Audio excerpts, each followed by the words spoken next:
To all my dear student. जैसा कि आप सभी को हम बोले थे कि नेक्स्ट वीडियो में वाष्पोत्सर्जन यानी ट्रांसपायरेशन लेकर आएंगे, तो आ चुका है ये वीडियो।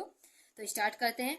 पौधों के वायवीय भाग से पानी का वाष्प के रूप में उड़ने की क्रिया या उत्सर्जन की क्रिया क्या कहलाती है? वाष्पोत्सर्जन कहलाती है। 2 नंबर में ये क्वेश्चन पूछा जाता है कि वाष्पोत्सर्जन किसे कहते हैं या वाष्पोत्सर्जन से आप क्या समझते हैं, वर्णन कीजिए। तो ये क्वेश्चन आप हमेशा याद रखिएगा, ठीक है। वाष्पोत्सर्जन के प्रकार, टाइप्स ऑफ ट्रांसपायरेशन, ठीक है। पौधों में 3 भागों से वाष्पोत्सर्जन होता है। सबसे पहला आता है रंध्र द्वारा वाष्पोत्सर्जन, दूसरा उपत्वचा द्वारा वाष्पोत्सर्जन, तीसरा है वात रंध्रों द्वारा वाष्पोत्सर्जन। सबसे पहला पॉइंट पढ़ेंगे रंध्रों द्वारा वाष्पोत्सर्जन। पत्तियों, हरे तने तथा कुछ रूपांतरित वनों की सतह पर अल्पसंख्यक छोटे छोटे छिद्र होते हैं। अगर हम बात करें पत्तियों में, हरे तनों में या फिर रूपांतरित तनों होगा, ठीक है। रूपांतरित तनों जो होते हैं उसमें क्या होते हैं? छोटे छोटे क्या होते हैं? अल्पसंख्यक यानी बहुत छोटे छोटे क्या होते हैं? छिद्र होते हैं, जिनके द्वारा पौधे जल का वाष्पीकरण करते हैं। जिसके द्वारा जो एक्स्ट्रा पानी उनके अंदर होता है उसको क्या करते हैं? वो बाहर निकालते हैं। वाष्पीकरण का लगभग 90% 90% भाग रंध्र द्वारा होता है। वाष्प जो उत्सर्जन होता है, वाष्पोत्सर्जन होता है, उसमें 90% जो होता है उसमें किसके द्वारा होता है? रंध्रों द्वारा होता है, ठीक है। इसे रंध्रीय वाष्पोत्सर्जन कहते हैं। इसे क्या कहते हैं? रंध्रीय वाष्पोत्सर्जन कहते हैं। देखिए लॉन्ग में क्वेश्चन में पूछा जाता है कि वाष्पोत्सर्जन से आप क्या समझते हैं, विस्तृत में वर्णन कीजिए।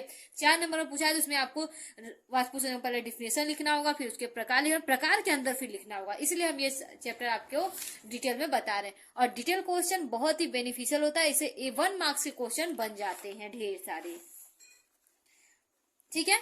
1 मार्क्स क्वेश्चन लेकर आएंगे, लेकिन अभी ये डिटेल क्वेश्चन आप तैयार कर लीजिए क्योंकि अभी आप लोग के पास थोड़ी सी टाइमिंग है। चलिए, उपत्वचा द्वारा वाष्पोत्सर्जन।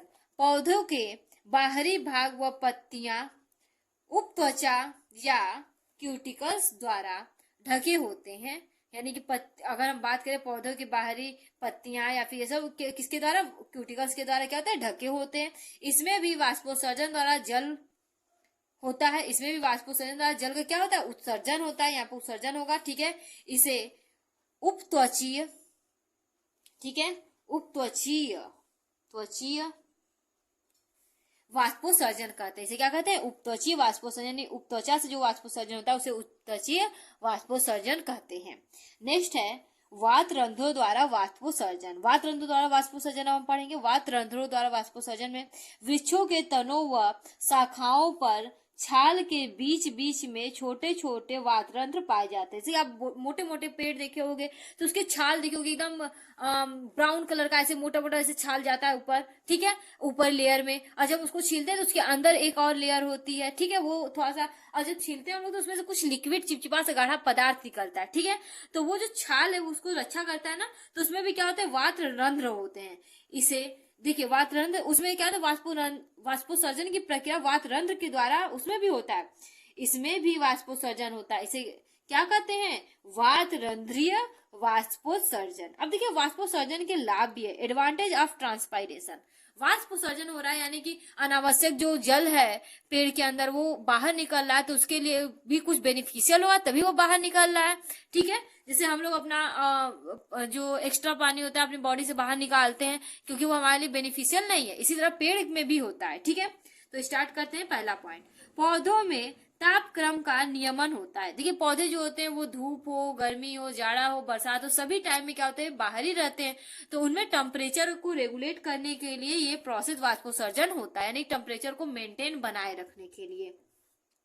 पौधों के सभी भागों में पानी का वितरण समान रूप से होता है। पौधों के सभी, अब देखिए वाष्पोत्सर्जन होगा तो उससे क्या, जितना चाहिए सबको उतना एकदम इक्वल अमाउंट में सभी पार्ट में पानी क्या होती है? पहुंच जाती है। नेक्स्ट, हानिकारक पदार्थ का उत्सर्जन संभव है। इसे कहते हैं हानिकारक पदार्थ जो होते हैं इनको वो वाष्प के रूप में क्या होते हैं? वाष्पीकृत हो जाते हैं। इसके बाद आवश्यकता से अधिक अवशोषण जल को पादप शरीर से बाहर निकाल दिया जाता है। आवश्यकता से अधिक अगर हम उसमें पानी डाले थे, हमको क्या पता है कि वो पेड़ में इतने ही पानी का रिक्वायरमेंट है, हम गए और रोज उसको पानी डाले, गुस्सा आ गया और लिया ढेर सारा पानी अगर हम डाल दिए उस पेड़ में, अब उसको उतना पानी नहीं चाहिए था तो वो क्या करेगा, अधिक वाष्पोत्सर्जन करेगा। वाष्पोत्सर्जन क्या करेगा, वाष्पोत्सर्जन की संख्या बढ़ जाएगी और अधिक वाष्पोत्सर्जन करेगा, उसे जो होगा अनावश्यक यानी जो उसके उपयोग में पानी नहीं आने वाला उसको वो क्या करेगा, अपनी बॉडी से बाहर निकाल देगा। वाष्पोत्सर्जन को प्रभावित करने वाले कारक, अब वाष्पोत्सर्जन जो होता है अनावश्यक जल का बॉडी से मतलब पेड़ से बाहर निकालने की प्रोसेस जो होती है, ठीक है, उसके कारक भी होते हैं जो उसको बहुत ज्यादा डिस्टर्ब करते हैं, ठीक है। वायु की आर्द्रता, वायु का जो आर्द्रता है वो उसको इफेक्ट डालता है, प्रभावित करता है, ठीक है। पहला वायु का आर्द्रता, फिर वायु की गति से वायु बहुत तेज तेज चला उसमें वाष्पोत्सर्जन की मात्रा बढ़ जाएगी, बहुत तेज तेज वाष्पोत्सर्जन होगा। तीसरा है प्रकाश की तीव्रता, अब प्रकाश की तीव्रता कितनी कि हल्का लाइट है, ठंड में देखो प्रकाश की तीव्रता हल्की हो जाती है, लेकिन वही जून में देखो कितनी तेज होती है, तो उसकी तीव्रता भी। और तापमान, टेम्परेचर ठंडी में क्या होगा, वाष्पोत्सर्जन कम होगा क्योंकि धूप नहीं हो रहा है, तो उसमें हम लोग कम पानी डालें, और उस समय अगर ज्यादा पानी डाल दिए पेड़ में तो पेड़ क्या होगा, गल जाएगा, खराब हो जाएगा, ठीक है। तो हमें लगता है कि आप लोगों को ये लेक्चर समझ में आया होगा। तो अगर 4 नंबर में क्वेश्चन पूछे तो आप क्या लिखोगे, सबसे पहले लिखोगे वाष्पोत्सर्जन किसे कहते हैं, उसका डिफिनेशन लिखोगे, उसके बाद वाष्पोत्सर्जन के प्रकार लिखोगे, फिर उसके अंदर लिखोगे, ठीक है। अंदर लिखने के बाद आप वाष्पोत्सर्जन से लाभ लिखोगे, फिर उसके बाद लिख लोगे लास्ट पॉइंट वाष्पोत्सर्जन को प्रभावित करने वाले कारक। इसके बाद आपको फुल मार्क्स मिलने से कोई नहीं रोक सकता है, ठीक है। Okay, thank you.